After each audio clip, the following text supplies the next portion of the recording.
Bienvenue, chers spectateurs, sur Génération Consciente Africaine. Ici, nous allons au-delà des titres pour vous offrir une perspective éclairante sur l'actualité politique africaine. Aujourd'hui, nous plongeons au cœur des dynamiques qui façonnent notre continent. Restez avec nous jusqu'à la fin, engagez-vous dans la conversation dans les commentaires, et ensemble, construisons une génération consciente, informée et prête à façonner un avenir meilleur pour l'Afrique. Nous sommes témoins d'un conflit politique intense en Côte d'Ivoire, souvent perçu comme une guerre des poulains de la France.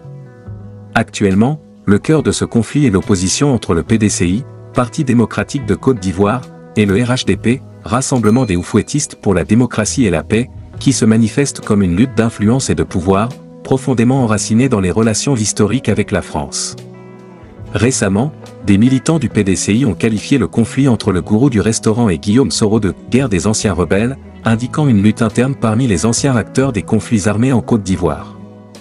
Ces militants ont semblé se désintéresser de ce conflit, le considérant comme un problème interne aux rebelles, et non comme une question affectant le parti dans son ensemble. Cependant, la dynamique actuelle entre le gourou du restaurant et Tidiane Thiam est vue sous un autre angle. Les deux partis sont considérés comme étant étroitement liés à la France, et même comme étant les favoris de l'actuel président français, Emmanuel Macron. Des rumeurs circulent selon lesquelles Macron favoriserait Tidiane Thiam comme candidat pour les prochaines élections en 2025, s'opposant ainsi au soutien d'une candidature anticonstitutionnelle du gourou du restaurant.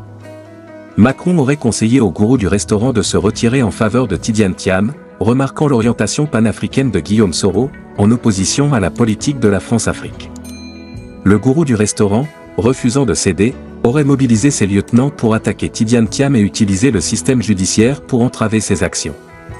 Ce bras de fer politique soulève des inquiétudes quant à la capacité de Tidiane Thiam à résister à la pression et à la machine répressive du gourou du restaurant, une machine qui a déjà mis à l'épreuve des personnalités politiques comme Guillaume Soro, qui s'est distingué par sa capacité à résister et à perturber le sommeil du gourou du restaurant. L'enjeu est de taille pour le PDCI.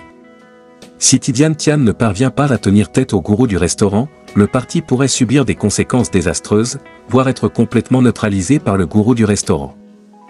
L'histoire politique de la Côte d'Ivoire témoigne de la capacité du gourou du restaurant à dominer ses adversaires politiques, comme en témoignent les exemples de Bédié, le général Gueye et Laurent Gbagbo, tous vaincus dans leur confrontation avec lui. Dans ce contexte, Tidiane Thiam doit se préparer à un combat difficile.